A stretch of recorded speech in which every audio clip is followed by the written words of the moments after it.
السلام علیکم ورحمۃ اللہ وبرکاتہ ان الحمد للہ وحدہ والصلاة والسلام علی من لا نبی بعدہ اما بعد۔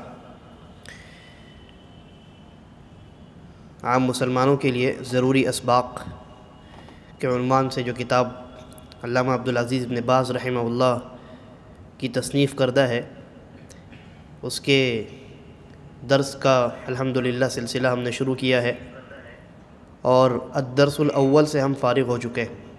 الدرس الاول سے فارغ ہو چکے ہیں۔ پہلا درس جو اس میں قرآن کریم کے متعلق تھا کہ آپ قرآن کریم کی وہ صورتیں جن کو شب و روز میں تلاوت کرتے ہیں نمازوں میں، ان صورتوں کی صحیح تلاوت اور ان کو حفظ کرنا، اور ساتھ ساتھ مختصراً ہی صحیح اس کا معنی اور مفہوم سمجھنا۔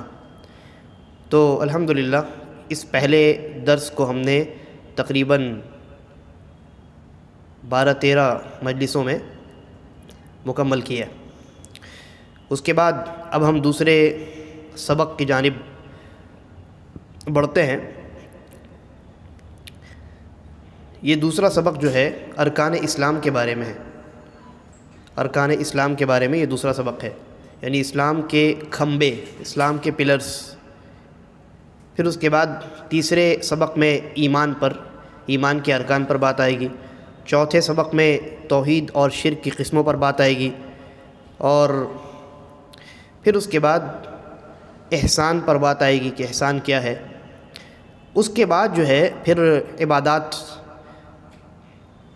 اور ان میں سب سے پہلے نماز ہے، تو نماز کی شرطیں اور نماز کے ارکان وغیرہ، نماز کی سنتیں وغیرہ، ان پر گفتگو جو ہے ہماری شروع ہوگی۔ تو دوسرا جو سبق اس میں علامہ ابن باز رحمہ اللہ نے درج کیا ہے وہ ہے ارکان الاسلام، یعنی اسلام کے کھمبوں کے متعلق یہاں پر گفتگو کی گئی ہے۔ وہ فرماتے ہیں بیان ارکان الاسلام الخمسہ، اسلام کی 5 بنیادوں کو واضح کرنا۔ وَأَوَّلُهَا وَأَعْظَمُهَا، اور ان 5 میں سب سے پہلے اور سب سے عظیم جو رکن ہے، جو پلر ہے، وہ ہے شہادت ان لا الہ الا اللہ وان محمد الرسول اللہ بشرح معانیها مع بیان شروط لا الہ الا اللہ۔ کہتے ہیں کہ سب سے پہلا اور عظیم کیا ہے؟ اس بات کی گواہی دینا کہ اللہ کے علاوہ کوئی معبود برحق نہیں ہے، لا الہ الا اللہ کی گواہی دینا، اور محمد الرسول اللہ کی گواہی دینا۔ پھر ان دونوں کے معنی کو واضح کرنا، ان کا کیا مفہوم ہے، اور لا الہ الا اللہ کے شروط کو بھی واضح کرنا، اور لا الہ الا اللہ کا جہاں تک معنی ہے تو فرماتے ہیں وَمَعْنَاهَا لَا إِلَٰهَ نَافِيًا جَمِيعَ مَا يُعْبَدُ مِن دُونِ اللَّهِ۔ لا الہ میں 2 حصے ہیں، ایک لا الہ اور ایک الا اللہ۔ تو لا الہ الا کا معنی ہے، لا الہ کا معنی ہے کہ انسان جو ہے وہ اللہ کے علاوہ جتنی چیزوں کی، لوگوں کی عبادت کی جاتی ہے ان تمام کی نفی کرے، ان تمام کا انکار کرے۔ الا اللہ مثبتا العبادۃ للہ وحدہ لا شریک لہ، اور الا اللہ یعنی کوئی معبود نہیں ہے، یہاں انکار ہو گیا، الا اللہ صرف معبود اللہ ہے، تو اس میں اثبات ہو رہا ہے، آپ اقرار کر رہے ہیں کس بات کا؟ صرف اور صرف اللہ رب العالمین کی عبادت کا، جس کا کوئی شریک نہیں ہے۔ اس کے بعد کہتے ہیں وَأَمَّا شُرُوطُ لَا إِلَٰهَ إِلَّا اللَّهِ، جہاں تک لا الہ الا اللہ کی شرطوں کی بات ہے، لا الہ الا اللہ کی شرطیں ہیں۔ شرط کا معنی ہوتا ہے کہ اگر وہ چیز نہیں ہے تو جس کے لیے وہ شرط بنائی گئی ہے وہ بھی چیز پائی نہیں جائے گی۔ نماز کے لیے اس پر انشاءاللہ ہم گفتگو کریں گے۔ جیسے نماز کے لیے وضو شرط ہے، طہارت شرط ہے، تو اگر طہارت نہیں ہے تو نماز نہیں ہے نا۔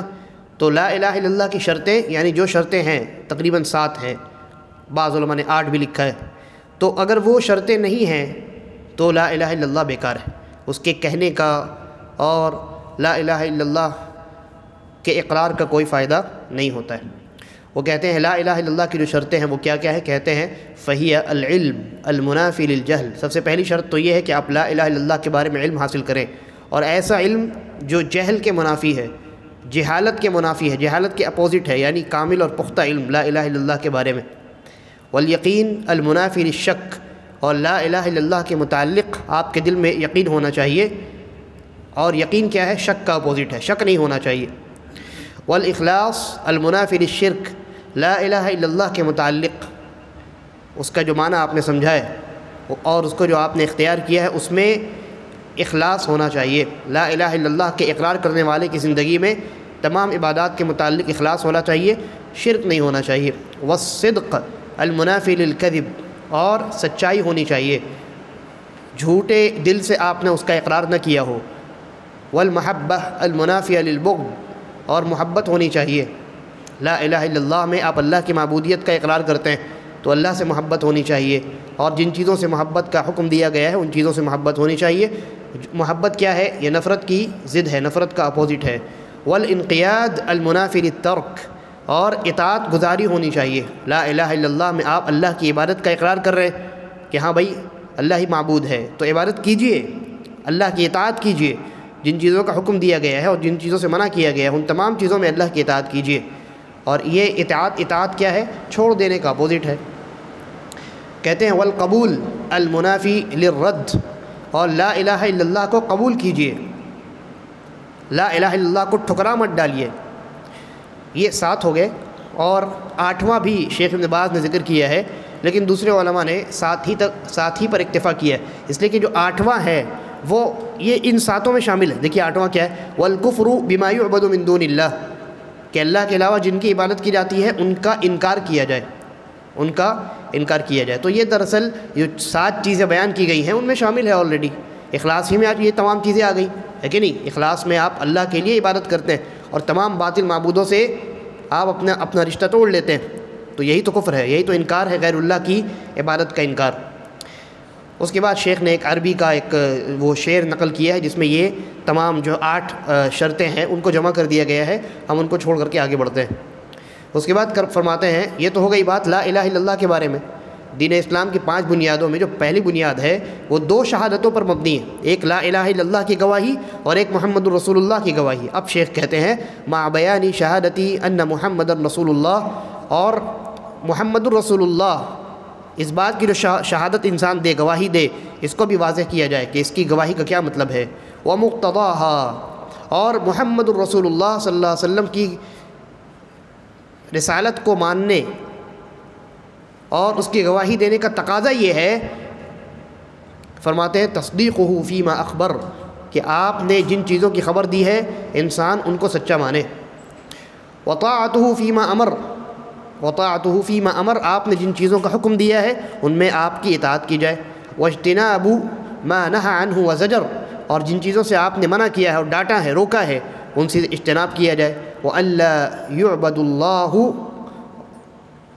إِلَّا بِمَا شَرَعَهُ اللَّهُ عَزَّ وَجَلَّ وَرَسُولُهُ، اور اللہ رب العالمین کی عبادت صرف اور صرف اسی طریقے پر کی جائے جس طریقے کو اللہ اور اس کے رسول نے شریعت کا حصہ قرار دیا ہے۔ اس کے بعد کہتے ہیں ثم يبين للطالب بقیۃ ارکان الاسلام الخمسہ، پھر استاد کو چاہیے کہ وہ، یہ تو شہادتین پر بات ہوئی نا، یہ پہلا رکن ہے، باقی 4 رکن تو اور ہیں، تو شیخ کہتے ہیں اب اس کے بعد استاد کو چاہیے کہ وہ 4 ارکان جو ہیں ان پر بھی تھوڑی بہت معلومات پیش کرے۔ وہی الصلاۃ والزکاۃ وصوم رمضان وحج بیت اللہ الحرام لمن استطاع الیہ سبیلا، اور وہ 4 کیا ہیں؟ نماز، روزہ، حج، زکوٰۃ وغیرہ، ہے نا؟ یہ نماز، روزہ، حج اور زکوٰۃ، یہ 4 ہیں۔ شہادتین پر شیخ نے گفتگو کر لی اور کہا کہ یہ 4 جو ہیں ان کو بھی تھوڑا تھوڑا ان پر بھی روشنی ڈال دی جائے۔ تو یہ الدرس الثانی ہے، اس پر ہم تھوڑی سی تفصیل سے انشاءاللہ آج کے درس میں گفتگو کریں گے، بہت زیادہ تفصیل نہیں لیکن تھوڑی تفصیل۔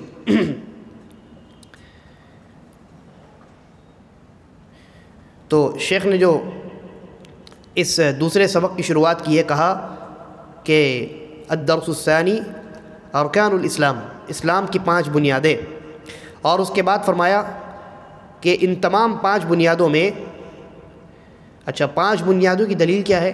دلیل آپ کو معلوم ہے، بہت مشہور روایت، اللہ کے نبی صلی اللہ علیہ وسلم کا فرمان بنی الاسلام علی 5، کہ اسلام کی بنیاد 5 چیزوں پر رکھی گئی ہے۔ سب سے پہلے شہادت اللہ الہ الا اللہ وان محمدن رسول اللہ، یہ سب سے پہلی چیز ہو گئی، ہے نا؟ اس کے بعد پھر اللہ کے نبی صلی اللہ علیہ وسلم نے باقی 4 چیزوں کو گنوایا ہے۔ تو یہ ہمارے پاس دلیل ہے کس بات پر؟ کہ اسلام کی بنیادیں 5 ہیں۔ اس کے بعد شیخ نے کہا کہ وَأَوَّلُهَا وَأَعْظَمُهَا، ان پانچوں میں سب سے پہلے نمبر پہ اور سب سے زیادہ عظمت والا جو رکن ہے، جو کھمبا سب سے زیادہ اہمیت والا ہے، وہ کیا ہے؟ شیخ کہتے ہیں کہ وہ جو ہے وہ شہادت اللہ الہ الا اللہ وان محمد رسول اللہ، لا الہ الا اللہ کی گواہی اور محمد الرسول اللہ کی گواہی ہے نا، اللہ کے علاوہ کوئی معبود برحق نہیں ہے اس بات کی گواہی، اور محمد صلی اللہ علیہ وسلم اللہ کے رسول ہیں اس بات کی گواہی۔ یہ دونوں چیزیں سب سے پہلے نمبر پہ آئیں گی، اور سب سے اہم اور عظمت والی چیز یہی ہے، اس سے اہم پانچوں ارکان میں سے کچھ نہیں ہے، ٹھیک ہے۔ اور اس کی دلیل کیا ہے؟ نبی اکرم صلی اللہ علیہ وسلم کا فرمان ہے لا الہ الا اللہ کے متعلق تو بہت ساری روایات ہیں، ان میں سے ایک یہ ہے، اللہ کے نبی صلی اللہ علیہ وسلم فرمایا افضل الذکر لا الہ الا اللہ، کہ تمام اذکار میں جن چیزوں کے ذریعے سے اللہ کو یاد کیا جاتا ہے ان میں سب سے بہتر چیز، افضل ذکر جو ہے وہ لا الہ الا اللہ ہے۔ اور یہ لا الہ الا اللہ آپ غور کریں، جیسا کہ میں نے شیخ نے بھی اشارہ کیا ہے کہ لا الہ الا اللہ جو ہے وہ دو حصوں میں منقسم ہے، جیسا کہ شیخ کہتے ہیں لا الہ الا اللہ میں لا الہ، یہ اس کا معنی ہے کہ آپ اللہ کے علاوہ تمام باطل معبودوں کا انکار کر رہے ہیں، لا الہ کوئی معبود برحق نہیں ہے، ٹھیک ہے۔ لا الہ کا معنی یہ نہیں ہے کہ معبود ہی نہیں، معبود تو بہت سارے لوگوں نے بنا رکھے ہیں لیکن سب کے سب باطل معبود ہیں، تو لا الہ الا کا معنی کیا ہوگا؟ لا الہ کا معنی کیا ہوگا؟ کوئی معبود برحق نہیں ہے، تو اس میں آپ نے تمام باطل معبودوں کا انکار کر دیا۔ اس کے بعد الا اللہ، شیخ کیا کہتے ہیں؟ مثبتا العبادۃ للہ وحدہ لا شریک لہ، الا اللہ میں آپ نے کہا کہ کوئی معبود برحق نہیں ہے الا اللہ، سوائے اللہ کے، یعنی اللہ ہی حقیقی معنی میں عبادت کا مستحق ہے، وہی اصل معبود ہے انسانوں کا۔ تو اس دوسرے پارٹ میں آپ نے ایک چیز کا اقرار کیا ہے، پہلے چیز میں ایک چیز کا انکار ہے، پہلے حصے میں لا الہ میں آپ نے انکار کیا ہے تمام باطل معبودوں کا، اور الا اللہ میں آپ نے اقرار کیا ہے کہ اللہ کے علاوہ کوئی معبود حقیقی نہیں ہے۔ تو یہ دونوں چیزیں لا الہ الا اللہ کی دو رکن ہیں، ان میں سے ایک بھی گرا لا الہ الا اللہ بیکار، یعنی آپ کو اس کے اقرار کا کوئی فائدہ نہیں ملے گا۔ تو جو انسان یہ کہے کہ میں لا الہ مانتا ہوں الا اللہ نہیں مانتا، میں مانتا ہوں کہ تمام باطل معبودان باطلہ جو ہیں وہ سب کے سب باطل ہیں، یہ مانتا ہوں، لیکن الا اللہ نہیں مانتا کہ اللہ ہی عبادت کا مستحق ہے، تو اس کے لا الہ الا اللہ کا کوئی فائدہ نہیں۔ کوئی کہے کہ لا الہ مانتا ہوں کہ ہاں، یعنی لا الہ کا انکار کرے، اس نے پہلے کہا کہ میں لا الہ مانتا ہوں الا اللہ کا انکار کرتا ہوں، تو اس کے لا الہ الا اللہ کا کوئی فائدہ نہیں۔ کوئی انسان اس کا الٹا کہے کہ میں لا الہ کا ہی انکار کر دیتا ہوں الا اللہ کو خالی مانتا ہوں، اور یہی حال آج کل کے مسلمانوں کا ہے، یعنی وہ تمام باطل معبودوں کا انکار نہیں کرتے، اقرار کرتے ہیں کہ اللہ ہی عبادت کا مستحق ہے، اللہ عبادت کا مستحق ہے، اللہ حقیقی معبود ہے، اس بات کا اقرار کرتے ہیں، لیکن باطل معبودوں کا انکار نہیں کرتے۔ تو ایسی صورت میں بھی لا الہ الا اللہ کا کوئی فائدہ ہے؟ کوئی فائدہ نہیں۔ لہذا انکار بھی کرنا پڑے گا اور اقرار بھی کرنا پڑے گا۔ جس نے صرف انکار کیا، اقرار نہیں کیا، اس کا لا الہ الا اللہ اس کو کوئی فائدہ نہیں دے گا، اور جس نے انکار کیا لیکن اقرار نہیں کیا تو اس کے بھی لا الہ الا اللہ کا کوئی فائدہ نہیں ہے۔ تو دونوں چیزیں ایک بیک وقت ہونی چاہیے، انکار اور اقرار دونوں چیزیں۔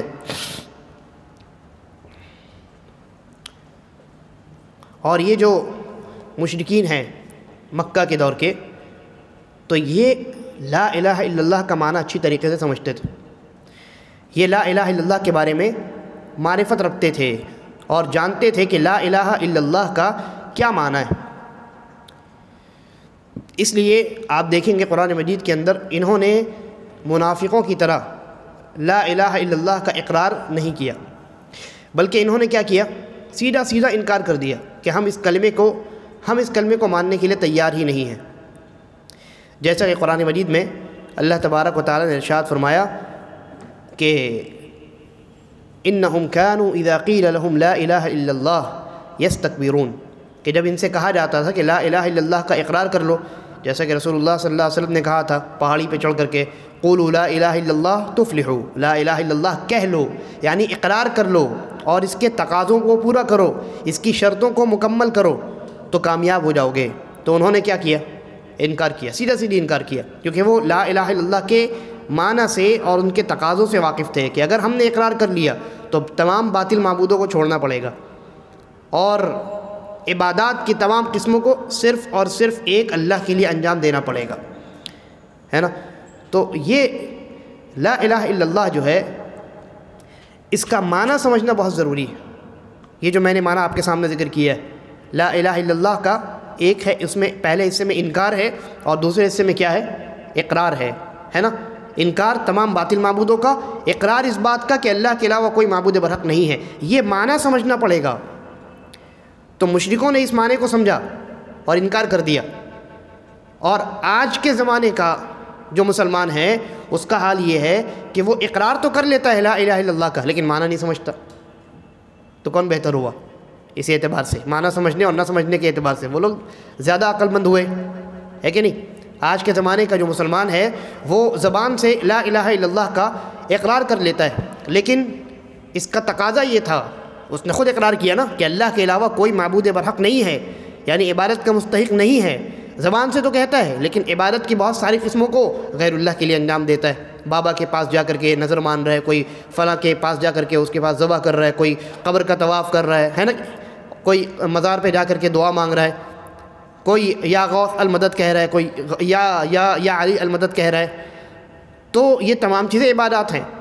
اس نے اقرار کیا زبان سے کہ ہاں اللہ کے علاوہ کوئی معبود برحق نہیں ہے، لیکن سمجھا کچھ نہیں سمجھنے کی وجہ سے ہر وہ کام کر رہا ہے جو لا الہ الا اللہ کے منافی ہے، جو اس کے اپوزٹ ہے، جو اس کی ضد ہے۔ لہذا لا الہ الا اللہ کا جو معنی ہے وہ سمجھنا از حد ضروری ہے ایک انسان کے لیے۔ اس کے بعد شیخ نے یہ بیان کیا، کہا کہ وَأَمَّا شُرُوطُ لَا إِلَٰهَ إِلَّا اللَّهِ، اب شیخ رحمہ اللہ لا الہ الا اللہ کی شرطوں کے بارے میں بات کریں گے۔ کہتے ہیں کہ لا الہ الا اللہ کی جہاں تک شرطوں کی بات ہے تو شیخ نے یہاں 8 شرطیں ذکر کی ہے نا، ایک ایک کو ہم شارٹ میں مختصر میں دیکھنے کی کوشش کرتے ہیں۔ اس سے پہلے آپ یہ جانیے کہ لا الہ الا اللہ کی جو شرطیں ہیں ان کی حیثیت کیا ہے۔ لا الہ الا اللہ کی جو شرطیں علماء نے بیان کی ہیں ان کی حیثیت بالکل ایک ایسے چابی کے دانوں کی طرح ہے کہ اگر وہ چابی موجود ہو لیکن ان میں دانے نہ ہوں، چابی کے جو دانے ہوتے ہیں تو وہ چابی کسی کام کی ہے؟ کسی کام کی نہیں۔ تو وہ چابی کام کی ہے جس میں دانے ہوں، ہے کہ نہیں؟ تو ان دانوں کے ذریعے سے آپ دروازہ کھول سکتے ہیں، لیکن اگر چابی ہے آپ کے پاس دانہ ہی نہیں ہے تو کوئی فائدہ ہے؟ کوئی فائدہ نہیں۔ تو لا الہ الا اللہ جو ہے یہ چابی ہے، اور اس کے دانے کیا ہیں؟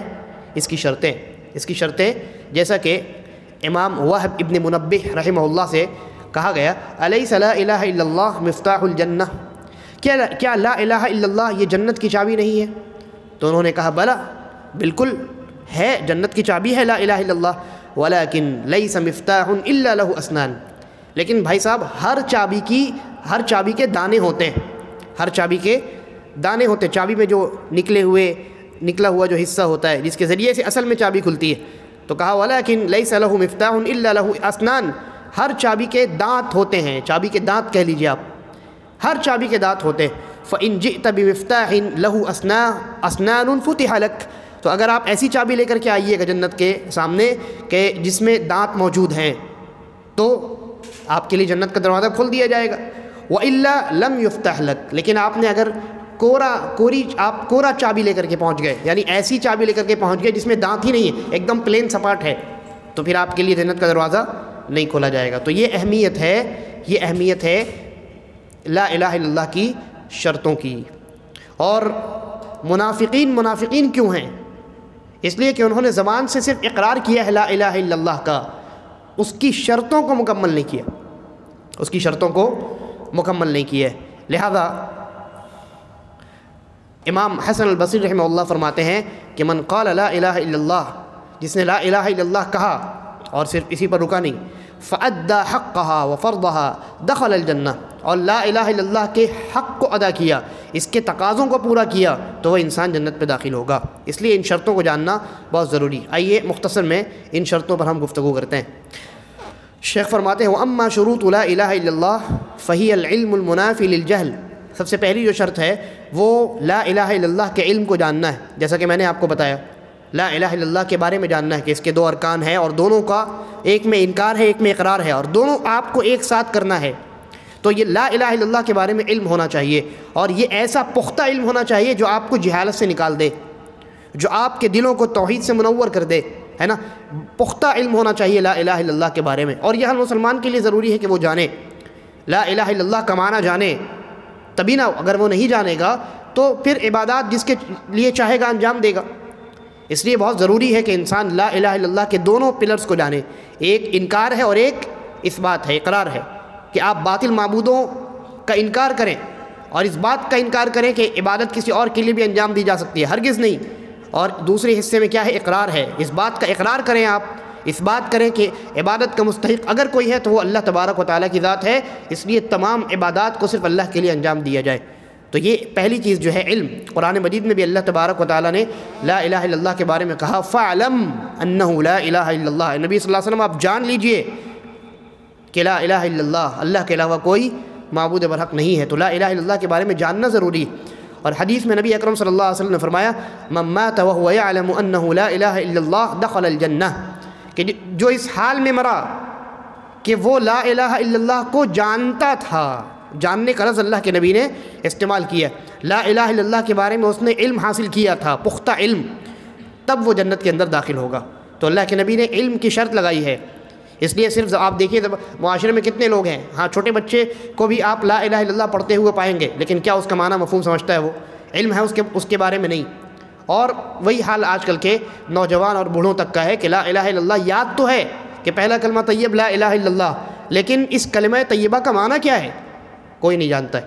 بچوں کو بھی جو پڑھایا جاتا ہے تو بچوں کو بھی اس انداز سے نہیں پڑھایا جاتا۔ آپ دیکھیں مدرسوں میں بس وہ جو ہے کلمے یاد کرا دیے جاتے ہیں، ہے نا۔ مکتبوں میں ہمارے ہاں جو ماحول ہے کہ بس وہ کلمہ اس نے رٹ لیا کافی ہے، اب وہ بچہ کیا کر رہا ہے نہیں کر رہا ہے، اس کلمے کا معنی جانتا ہے یا نہیں جانتا، کچھ نہیں معلوم۔ اس لیے کہ افسوس یہ ہے کہ اساتذہ کو بھی نہیں معلوم ہوتا، ماں باپ بھی اس سے ناواقف ہوتے ہیں، تو اس کا معنی جاننا یہ بہت ضروری ہے۔ خود اللہ کے نبی صلی اللہ علیہ وسلم نے علم کی یعنی اس کے معنی کے جاننے کی شرط لگائی ہے جنت میں داخلے کے لیے۔ دوسری شرط ہے الیقین المنافی للشک والریب، کہ آپ نے جو اقرار کیا ہے اور انکار کیا ہے لا الہ الا اللہ کے متعلق، آپ نے ایک انکار کیا ہے اللہ کے علاوہ کوئی معبود حقیقی نہیں ہے، یہ انکار ہے، اور اللہ ہی عبادت کا مستحق ہے اکیلا، یہ اقرار ہے۔ ان دونوں چیزوں میں، انکار میں بھی اور اقرار میں بھی یقین ہونا چاہیے۔ شک کے ساتھ نہ آپ انکار کریں، شک کے ساتھ نہ اقرار کریں۔ اگر شک کے ساتھ یہ دونوں چیزیں ہوں گی بیکار، شک نہیں ہونا چاہیے۔ اگر آپ کے دل میں شک ہے، آپ نے انکار کر دیا کہ ہاں بھائی اللہ کے علاوہ کوئی عبادت کا مستحق نہیں ہے، لیکن شک ہے کہ نہیں ہو سکتا ہے کوئی اس میں بہت پاورفل ہو سکتا ہے کوئی عبادت کا مستحق ہو سکتا ہے، کوئی اللہ کے برابر ہو سکتا ہے، شک اگر آ گیا، یا آپ نے اللہ کے متعلق یہ جو اقرار کیا ہے، اس بات کیا ہے اس بات کا کہ اللہ کے علاوہ کوئی معبود برحق نہیں ہے، تمام عبادات کا اکیلا اور تنہا مستحق اللہ رب العزت کی ذات ہے، اس اقرار میں بھی اگر آپ کے دل میں شک ہے کہ ہو سکتا ہے کہ بھائی اللہ کوئی ہو ہی نہ، ہو سکتا ہے کہ اللہ جو ہے وہ اکیلا نہ ہو اور اللہ ہی اکیلا عبادت کا مستحق نہ ہو، اگر شک ہوا والعیاذ باللہ تو آپ کے اس اقرار کا کوئی فائدہ نہیں ہے۔ قرآن مجید کے اندر اللہ تبارک و تعالیٰ نے فرمایا انما المؤمنون، مومن تو صرف وہی ہیں الذین آمنوا باللہ، جنہوں نے اللہ پر ایمان لایا، ورسولہ اور رسول پر ایمان لایا، ثم لم یرتابوا، پھر شک میں نہیں پڑے۔ تو شک اگر آیا تو مومن کا ایمان ختم۔ اور اسی طریقے پر نبی اکرم صلی اللہ علیہ وسلم نے بھی وہ حدیث کے اندر اس بات کا تذکرہ کیا ہے کہ جو انسان یہ کہے اشہد ان لا الہ الا اللہ وانی رسول اللہ، کہ جو اس بات کی گواہی دے کہ اللہ کے علاوہ کوئی معبود برحق نہیں ہے، لا الہ الا اللہ کی گواہی دے، اور اس بات کی گواہی دے کہ میں اللہ کا رسول ہوں، لا یلقى اللہ بہما عبد غیر شاک فیہما الا دخل الجنہ، تو ایسا بندہ جو ان دونوں کی گواہی دے اور اللہ سے اس حال میں ملے کہ اسے ان دونوں چیزوں میں ذرہ برابر بھی شک نہیں تھا، تو وہ انسان جنت میں داخل ہوگا۔ تو اللہ کے نبی نے یقین کی شرط لگا دی، اور شک نہ ہونے کی شرط آپ نے لگائی ہے، شک نہیں ہونا چاہیے، یقین کے ساتھ انسان کہے۔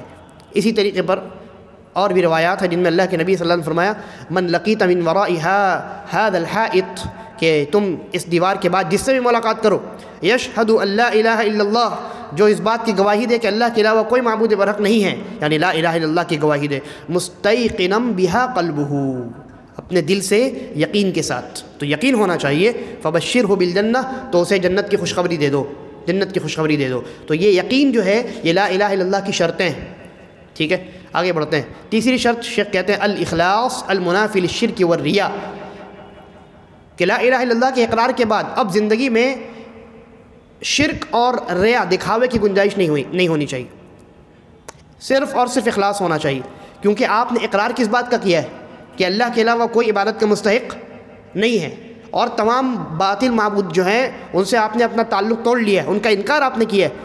تو جب آپ نے یہ اقرار کر لیا اور یہ انکار کر لیا تو آپ کی زندگی میں پھر عبادت کسی اور کے لیے انجام آپ نہیں دے سکتے، اپنی عبادتوں کو اللہ ہی کے لیے آپ کو خالص کرنا پڑے گا، اور عبادتوں میں اگر یہ دکھاوے والی اور ریا والی نیت شامل ہوئی تو پھر اس لا الہ الا اللہ کا کوئی فائدہ نہیں ہے۔ تو اخلاص ہونا چاہیے، شیخ کہتے ہیں الاخلاص المنافی للشرک والریا، اخلاص ہونا چاہیے جو شرک اور ریا کا اپوزٹ ہے۔ تو لا الہ الا اللہ کے اقرار کا یہ تقاضا ہے کہ انسان کی زندگی میں شرک نہ ہو، ریا نہ ہو، صرف اخلاص ہو، ورنہ اگر کسی نے زبان سے کہا لا الہ الا اللہ کے علاوہ کوئی معبود برحق نہیں ہے، اور زندگی میں شرک بھی کر رہا ہے، غیر اللہ کے نام پہ نظر و نیاز بھی مان رہا ہے، مرغا بھی ذبح کر رہا ہے، اور جو ہے وہ غیر اللہ کی قبروں کا طواف بھی کر رہا ہے، دعا بھی وہاں جا کر کے مانگ رہا ہے، مناجات کر رہا ہے، پریشانی کے عالم میں، مصیبت کے عالم میں اسی کو پکار رہا ہے اللہ کے علاوہ، اور زبان سے اقرار کیا کر رہا ہے کہ اللہ کے علاوہ کوئی معبود برحق نہیں ہے، تو زندگی میں اخلاص پایا گیا نہیں پایا گیا۔ تو ایسے اقرار کا کوئی فائدہ نہیں ہے۔ آگے بڑھتے ہیں۔ اس تعلق سے بڑی پیاری حدیث ہے، نبی اکرم صلی اللہ علیہ وسلم فرمایا اسعد الناس بشفاعتی یوم القیامہ، کہ قیامت کے دن میری شفاعت کا سب سے زیادہ جو مستحق جو انسان ہوگا، من قال لا الہ الا اللہ خالصا من قلبہ، کہ جس نے لا الہ الا اللہ اپنے دل کے اخلاص کے ساتھ کہا ہو اور اس پر جمے رہے پوری زندگی، تو وہ انسان میری شفاعت کا مستحق ہوگا۔ اور اخلاص کا معنی کیا ہے؟ اس تعلق سے استاد محترم شیخ عبد الرزاق البدر حفظہ اللہ نے اس کتاب کی شرح انہوں نے بھی لکھی ہے، یہ الدروس المہمہ لعامۃ الامہ، تو اس کی شرح میں انہوں نے بڑی بہترین مثال پیش کی ہے اخلاص کی۔ کہا کہ اگر آپ کو اخلاص کے بارے میں صحیح طریقے سے جاننا ہے اخلاص کیا ہے، تو آپ اللہ رب العالمین کے اس فرمان میں غور کیجئے۔ قرآن مجید میں اللہ تبارک و تعالیٰ نے فرمایا وَإِنَّ لَكُمْ فِي الْأَنْعَامِ لَعِبْرَةً، چوپایوں میں تمہارے لیے عبرت ہے، سبق ہے۔ کیسے؟ اللہ نے کہا نُسْقِيكُم مِّمَّا فِي بُطُونِهِ، ہم اس کے پیٹ میں جو چیز ہے وہ پلاتے ہیں، یعنی دودھ پلاتے ہیں تمہیں۔ بھائی چوپایوں کے پیٹ سے نکلنے والی پینے والی چیز کیا ہوتی ہے؟ خون تو نہیں ہوتا، دودھ۔ تو اللہ نے کہا کہ چوپایوں کے پیٹ سے ہم تمہیں پلاتے ہیں، اور وہ پینے والی چیز یعنی دودھ، اللہ نے کہا من بین فرث ودم لبنا خالصا سائغا للشاربین، کہ وہ جو پینے والی چیز ہے دودھ، وہ اس چوپائے کے گوبر اور اس کے خون کے درمیان سے نکلتی ہے، خالص ہوتی ہے، یعنی اس میں نہ ایک قطرہ خون کا ہوتا ہے اور نہ ذرہ برابر بھی اثر اس گوبر کا ہوتا ہے، بالکل خالص پاک اور صاف وہ دودھ ہوتا ہے۔ سائغا للشاربین، پینے والے کے لیے بالکل آسانی کے ساتھ وہ حلق سے نیچے اتر جاتی۔ ہاں، تو شیخ کہتے ہیں خالصاً ای صافیا نقیا، ایسا پاک اور صاف اور شفاف دودھ، لیس فیہ شائبۃ دم ولا شائبۃ فرث، کہ جس میں نہ خون کا کوئی اثر ہے، نہ خون کی ملاوٹ آپ کو اس میں دکھے گی اور نہ گوبر کی ملاوٹ دکھے گی، جبکہ دودھ گوبر اور خون کے درمیان ہی سے تو بنتا ہے، انہی چیزوں سے وہ خون بنتا ہے، لیکن اللہ تبارک و تعالیٰ وہ دودھ بنتا ہے، تو اس دودھ کو اللہ رب العالمین نے بالکل خالص رکھا ہے۔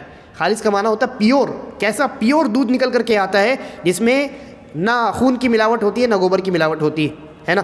تو لا الہ الا اللہ کا اقرار اگر آپ نے کیا ہے تو آپ کی زندگی میں تمام عبادات اسی دودھ کی طرح خالص ہونی چاہیے، ان میں نہ شرک کی آمیزش ہونی چاہیے، نہ شرک کی ملاوٹ ہونی چاہیے، اور نہ دکھاوے اور ریا کی ملاوٹ ہونی چاہیے۔ بالکل تمام عبادتیں خالص اللہ تبارک و تعالیٰ کے لیے، پیورلی آپ اللہ رب العالمین کے لیے ان تمام عبادات کو انجام دیں۔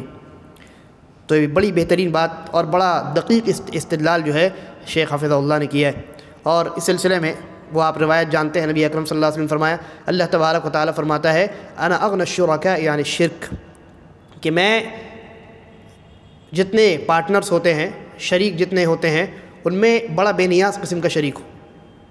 یعنی پارٹنرز جو ہوتے ہیں، پروفٹ آتا ہے تو وہ تمام پارٹنرز میں ڈیوائیڈ ہوتا ہے۔ اللہ نے کہا کہ میرا شریک کسی کو بنا دیا تو میں بے نیاز ہوں، مجھے اس پروفٹ کا کچھ نہیں چاہیے۔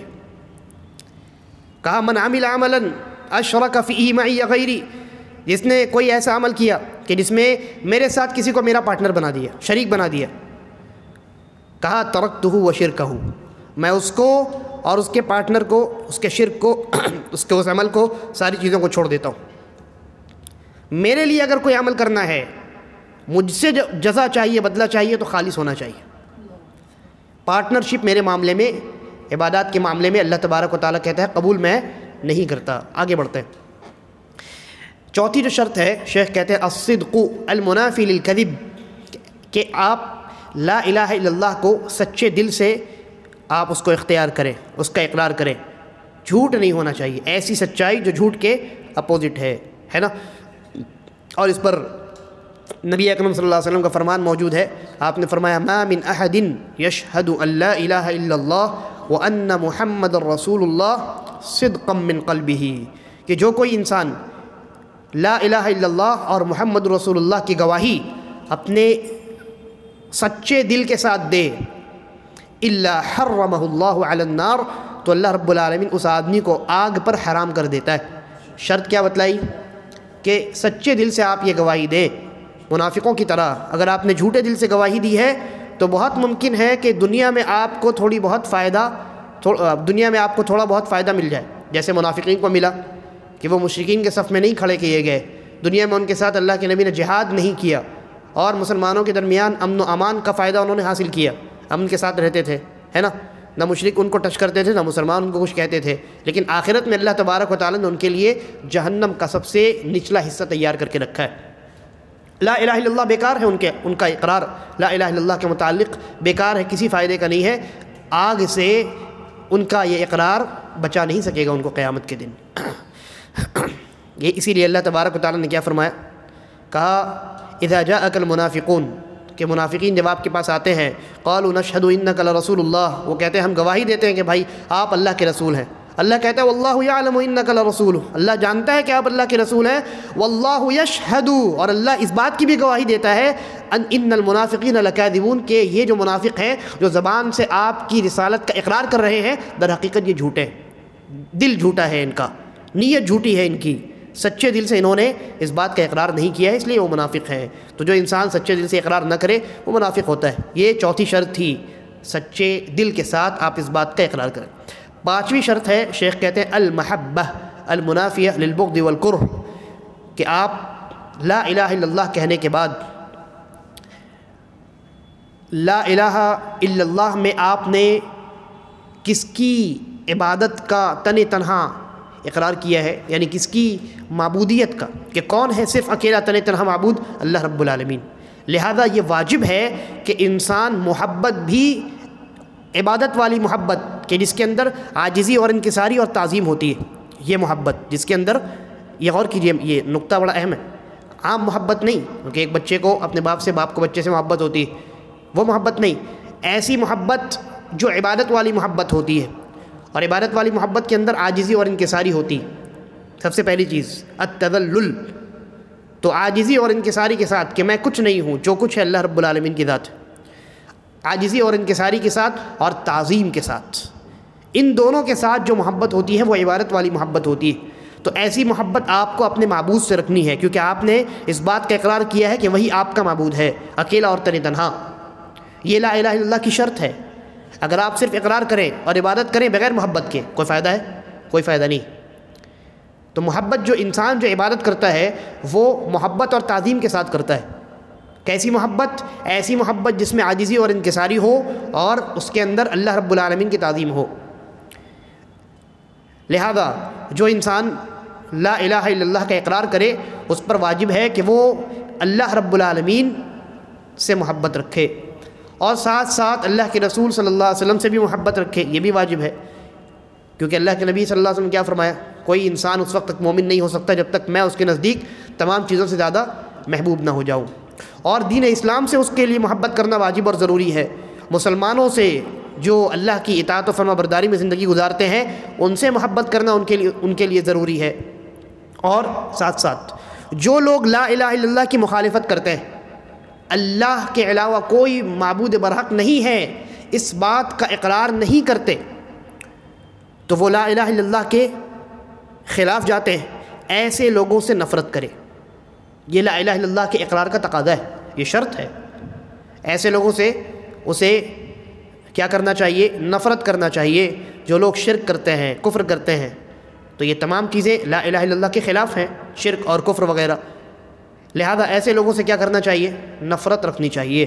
دل میں آپ کے نفرت ہونی چاہیے، چاہے آپ کا کتنا ہی قریبی کیوں نہ ہو، کتنا ہی قریبی کیوں نہ ہو. اگر کافر و مشرک ہے تو دل میں اس سے آپ کے لیے محبت نہیں ہوگی، آپ کی محبت اس کے لیے دل میں آپ کی نہیں ہوگی. ظاہری طور پہ آپ گرچہ حسن سلوک کریں، لیکن چونکہ وہ اللہ رب العالمین کا سب سے بڑا دشمن ہے، اس لیے آپ دل سے اس سے محبت نہیں کر سکتے.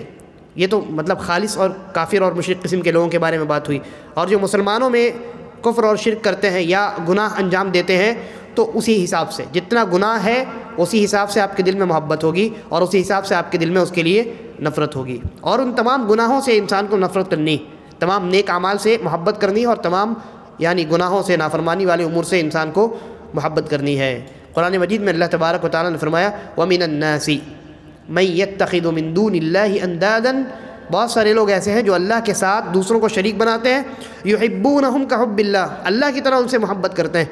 وَالَّذِينَ آمَنُوا أَشَدُّ حُبًّا لِلَّهِ، اور جو ایمان والے ہیں وہ اللہ رب العالمین ہی سے سب سے زیادہ محبت کرتے ہیں. یعنی عبادت والی جو ان کی محبت ہوتی ہے وہ صرف اللہ کے لیے ہوتی ہے، اور عبادت والی محبت تمام باقی محبتوں پر مقدم ہونی چاہیے. باقی تمام محبتیں فطری محبتیں جو ہوتی ہیں، جیسے انسان کو اپنے بیٹے سے محبت ہے، اپنے وطن سے محبت ہے، یہ تمام فطری محبتیں. اپنے خاندان سے محبت ہے، اپنے محلے سے محبت ہے. انسان ایک کپڑا ایک ہفتہ پہن لیتا ہے تو بعض اوقات وہ کپڑا اس کا بڑا محبوب کپڑا بن جاتا ہے، فیوریٹ کپڑا بن جاتا ہے.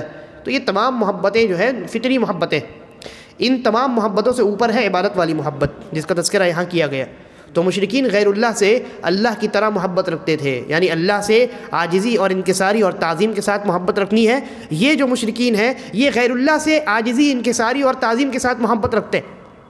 آپ دیکھتے ہیں نا، یہ غیر اللہ جو ہیں، یہ مشرکین اور کفار جو ہیں، یہ غیر اللہ سے محبت رکھتے ہیں، ان کی بڑی تعظیم کرتے ہیں. ان کے دل میں محبت ہوتی ہے اور تعظیم ہوتی ہے، اور وہ عاجزی اور انکساری ان کے لیے اختیار کرتے ہیں. اپنے آپ کو بالکل حقیر اور مجبور سمجھتے ہیں ان کے سامنے، جبکہ یہ ہونا چاہیے اللہ کے سامنے.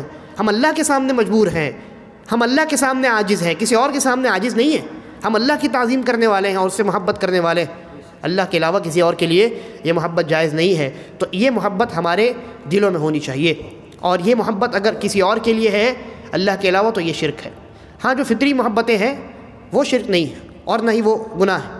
انسان کو باپ بیٹے کی محبت وغیرہ جو میں نے بیان کی ابھی، میاں بیوی کی محبت، بھائی بھائی کی محبت، بہن بہن کی محبت، یہ تمام محبتیں کیا ہیں؟ فطری محبتیں. وطن کی محبت بھی فطری محبت ہے. اس کا ایمان سے، اسلام سے انسان کے کوئی لینا دینا، کوئی تعلق نہیں ہے، اور نہ اس پر کوئی پکڑ کی جائے گی. ہاں، پکڑ ہو سکتی ہے ایک صورت میں، اگر یہ محبت فطری محبت اور عبادت والی محبت ٹکرا گئی اور آپ نے فطری محبت کو پہلے رکھا تو پکڑ ہو جائے گی، ہے نا. اس کی دلیل کیا ہے؟ نبی اکرم صلی اللہ علیہ وسلم کا وہ فرمان کہ ہر مسلمان، کوئی مومن اس وقت تک مومن نہیں ہو سکتا جب تک میں اس کے نزدیک تمام لوگوں سے زیادہ، یہاں تک کہ اس کی اولاد اور اس کے والدین سے بھی زیادہ محبوب نہ ہو جاؤں. اور اللہ کے رسول سے محبت کرنا یہ اللہ رب العالمین کا حکم ہے. تو اللہ رب العالمین کی محبت اگر ہے اور ساتھ میں فطری محبت ہے، دونوں ٹکرا رہی ہے، تو کس کو مقدم رکھنا ہے؟ اللہ کی محبت کو. اور صحابہ کرام نے اس کا جو ہے وہ بڑا بہترین ثبوت پیش کیا. صحابہ کرام نے اپنی اولادوں کو بھی چھوڑا اللہ کی محبت کے لیے، اپنے والدین کو بھی چھوڑا اللہ کی محبت کے لیے، اپنے وطن کو بھی چھوڑا اللہ کی محبت کے لیے، اور ان تینوں چیزوں کو چھوڑ کر کے مدینہ چلے گئے، ہے کہ نہیں؟ تو یہ دونوں محبتیں جب ٹکرائیں تو وہاں آپ کو اللہ رب العالمین والی جو عبادت والی محبت ہے اس کو ترجیح دینا آپ کے لیے واجب اور ضروری ہے۔ اگر آپ نے فطری محبتوں کو ترجیح دی تو وہاں وہ کیا ہو جائے گا؟ پھر وہ آپ کی پکڑ ہو جائے گی وہاں۔ اور اس سلسلے میں وہ روایت بھی بڑی مشہور ہے انس رضی اللہ عنہ کی، نبی اکرم صلی اللہ علیہ وسلم نے فرمایا ثلاث من کن فیہ وجد بہن حلاوۃ الایمان، تین چیزیں جن کے اندر ہوں گی وہ ایمان کی مٹھاس کو محسوس کرے گا۔ کیا ہے تین چیزیں؟ من کان اللہ ورسولہ احب الیہ مما سواہما، پہلی چیز تو یہ ہے کہ جس کے دل میں اللہ اور اس کے رسول سے بقیہ تمام چیزوں کی بالمقابل اللہ اور اس کے رسول سے سب سے زیادہ محبت ہوگی، اللہ اور اس کا رسول اس کے نزدیک دنیا کے تمام لوگوں سے زیادہ محبوب ہوگا، یہ پہلی چیز۔ وَأَن يُحِبَّ الْمَرْءَ لَا يُحِبُّهُ إِلَّا لِلَّهِ، اور وہ کسی دوسرے آدمی سے محبت بھی صرف اللہ کے لیے کرے گا۔ وَأَن يَكْرَهَ أَن يَعُودَ فِي الْكُفْرِ بَعْدَ أَنْ أَنْقَذَهُ اللَّهُ مِنْهُ كَمَا يَكْرَهُ أَن يُقْذَفَ فِي النَّارِ، اور وہ انسان دوبارہ کفر میں واپس جانے کو ویسے ہی ناپسند کرے گا جب اللہ نے اس کو بچا دیا ہے، ویسے ہی ناپسند کرے گا جس طریقے سے وہ انسان آگ میں ڈالے جانے کو ناپسند کرتا ہے۔ تو یہاں محبتوں کی بات، اللہ کی محبت کی بات، اور پھر اللہ رب العالمین کی محبت کا تقاضا یہ ہے کہ آپ کسی دوسرے سے بھی محبت کریں تو اس محبت کی بنیاد اللہ رب العالمین کی محبت ہونی چاہیے، اور پھر اللہ رب العالمین جن چیزوں سے محبت کرتا ہے ان چیزوں سے بھی آپ کو محبت ہونی چاہیے، اللہ کا رسول، دین اسلام اور وہ مسلمان، تمام چیزیں اور تمام عبادات، ان تمام چیزوں سے اللہ محبت کرتا ہے، آپ کو بھی محبت ہونی چاہیے۔ اور محبت کے بالمقابل نفرت ہے، تو جو اللہ سے نفرت کرے ہمیں اس سے نفرت ہونی چاہیے، جو اللہ کے رسول سے نفرت کرے ہمیں اس سے نفرت ہونی چاہیے، جو دین اسلام سے نفرت کرے ہمیں اس سے نفرت ہونی چاہیے، جو عبادتوں کو برا جانے ہمیں اس سے نفرت ہونی چاہیے، جو مسلمانوں سے نفرت کرے ہمیں اس سے نفرت ہونی چاہیے، تو دونوں چیزیں۔ تو شیخ نے کہا المحبہ المنافی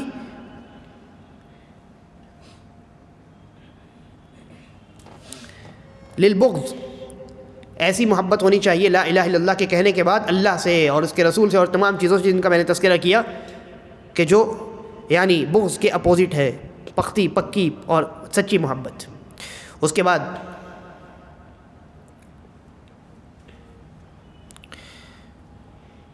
چھٹی جو شرط ہے وہ ہے الانقیاد المنافی للترک، اطاعت گزاری ہونی چاہیے۔ جب آپ نے یہ مان لیا کہ آپ کا معبود اللہ ہے تو پوری زندگی اسی کی اطاعت میں زندگی گزارنی، پوری زندگی آپ کو اس کی اطاعت میں لگے رہنا ہے اور اس کو راضی کرنے کی کوشش میں آپ کو پوری زندگی گزارنی ہے۔ جس چیز کا اس نے حکم دیا ہے اس چیز کو بجا لانا ہے، اور جس چیز سے منع کیا ہے اس چیز سے رک جانا ہے، یہ چھٹی شرط ہے۔ ساتویں شرط ہے القبول المنافی للرد، کہ آپ کو لا الہ الا اللہ کا اقرار کرنے کے بعد اس کو اپنا لینا ہے، زندگی میں ہمیشہ اس کو اپنی نظروں کے سامنے رکھنا، اس کو قبول کر لینا ہے۔ کہیں بھی کبھی بھی زندگی کے کسی موڑ پر بھی آپ نے اگر لا الہ الا اللہ کو ٹھکرایا تو پھر آپ کا وہ اقرار بیکار ہے، آپ کا وہ اقرار بیکار ہے۔ اور اس کی دلیل گزر چکی ہے، مشرکوں کے بارے میں اللہ نے کہا کہ انہم کانوا اذا قیل لهم لا الہ الا اللہ یستکبرون، کہ جب ان سے کہا جاتا لا الہ الا اللہ کا اقرار کرو تو وہ ٹھکرا دیا کرتے تھے، تکبر کرتے تھے کہ ہم لا الہ الا اللہ کا اقرار کریں، ہرگز نہیں۔ اور آٹھویں شرط جو شیخ نے ذکر کی ہے، جیسا کہ میں نے کہا یہ آٹھویں شرط پچھلی 7 شرطوں میں داخل ہے، وہ کیا ہے؟ الکفر بما یعبد من دون اللہ، اللہ کے علاوہ جن کی عبادت کی جاتی ہے ان تمام کا انکار کر دینا، تو یہ اخلاص میں داخل ہے، علم میں ہم نے وہ معنی جو جان لیا اس میں داخل ہے۔ تو اس لیے بہرحال یعنی اس شرط کو بھی اگر ذکر کیا جائے تو اس میں کوئی حرج نہیں ہے، اور اس کی دلیل تو لا الہ الا اللہ خود ہے، اور قرآن مجید کی بہت ساری آیات ہیں جن میں ایک یہ ہے کہ فمن یکفر بالطاغوت ویؤمن باللہ، جو تمام باطل معبودوں کا انکار کرے، طاغوت کا انکار کرے، طاغوت کے کئی یعنی اس کی کئی قسمیں ہیں، اس پر بعد میں بات کریں گے۔ تو جو طاغوت کا انکار کرے، باطل تمام معبودوں کا انکار کرے، ویؤمن باللہ، اور اللہ پر ایمان لائے، صرف انکار کر کے رک نہ جائے، یا صرف ایمان لا کر کے انکار چھوڑ نہ دے، انکار کرے یہاں اور یہاں ایمان لائے، یعنی انکار اور اقرار، لا الہ الا اللہ والی بات۔ تو کہا فقد استمسک بالعروۃ الوثقی، تو اس نے بہت مضبوط کڑے کو پکڑ لیا ہے، ایک ایسے کڑے کو اس نے پکڑ لیا ہے کہ جس کو پکڑنے کے بعد اب وہ کبھی ہلاک و برباد نہیں ہو سکتا. لن فصام لہا، اللہ نے کہا کہ اس کڑے کو پکڑنے کے بعد اب وہ اس سے جدا نہیں ہوگا، بڑا مضبوط کڑا ہے.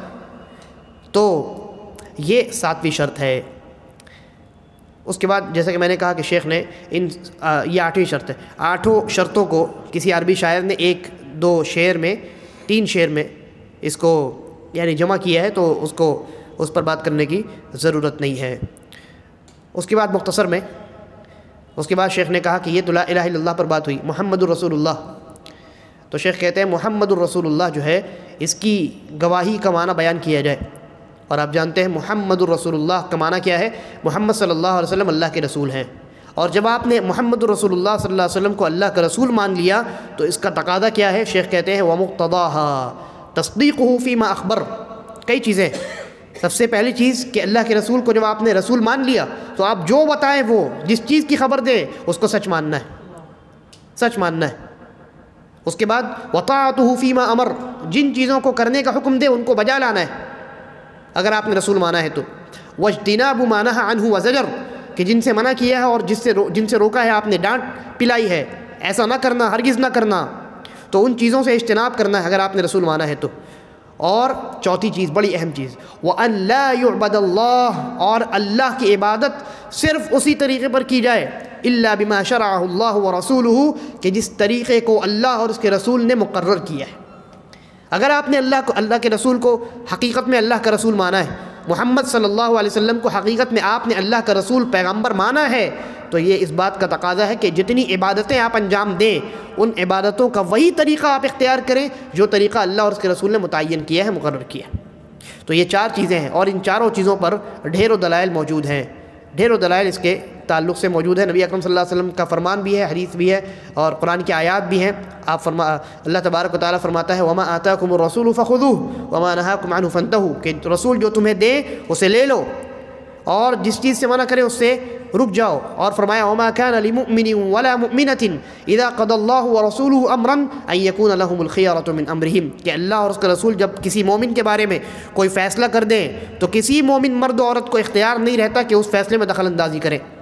اور فرمایا قُلْ إِن كُنتُمْ تُحِبُّونَ اللَّهَ، اگر تم کہتے ہو کہ ہم اللہ سے محبت کرتے ہیں، فَاتَّبِعُونِي، تو میری اطاعت کرو، میری اتباع کرو، مجھے رسول مانتے ہوئے ان تقاضوں کو پورا کرو. اور وہ جو آخری تقاضا تھا کہ عبادتیں اللہ اور اس کے رسول کے بتلائے ہوئے طریقے پر انجام دی جائیں، اس سے بدعت پر رد ہو گیا. بدعت جو ہے وہ انسان اپنی طرف سے ایجاد کرتا ہے، رسول اللہ صلی اللہ علیہ وسلم کی جانب سے جو آئی ہوئی تعلیمات ہیں ان کی روشنی میں انجام نہیں دیتا. تو یہ آخری جو تقاضا ہے یہ بڑا اہم ہے اور اس پر ڈھیروں دلائل موجود ہیں. نبی اکرم صلی اللہ علیہ وسلم کا فرمان من احدث فی امرنا هذا ما ليس منه فهو رد، کہ جو کوئی اس دین میں نیا کام ایجاد کرے اپنی جانب سے تو وہ مردود عمل ہے، بیکار ہے، انویلڈ ہے. من عمل عملا ليس عليه امرنا فهو رد، جس نے کوئی ایسا عمل کیا کہ جس کا تعلق ہمارے دین شریعت سے نہیں ہے تو وہ مردود ہے، بیکار ہے. اور فرمایا کہ جو میرے بعد زندہ رہے گا بہت اختلافات دیکھے گا، فعلیکم بسنتی وسنت الخلفاء الراشدین المہدیین، تو میری سنت اور میرے خلفاء راشدین جو ہیں ان کی سنت کو، 4 خلفاء جس پر اتفاق ہے جن پر کہ وہ خلفاء راشدین ہیں، ان کی سنت کو لازم پکڑا جائے. کہا تمسکوا بها وعضوا علیها بالنواجذ، مضبوطی سے دانت کے داڑھوں سے ان کو پکڑ لینا. وَإِيَّاكُمْ وَمُحْدَثَاتِ الْأُمُورِ، اور نئی چیزوں کو ایجاد کرنے سے بچنا، خبردار ہو جانا. فَإِنَّ كُلَّ مُحْدَثَةٍ بِدْعَةٍ، اس لیے کہ ہر نئی چیز کیا ہے؟ بدعت ہے. وَكُلُّ بِدْعَةٍ ضَلَالَةٍ، اور ہر بدعت انسان کو گمراہی کی جانب لے جاتی ہے. اس کے بعد انشاءاللہ پھر اس کو ہم اگلے درس میں مکمل کریں گے.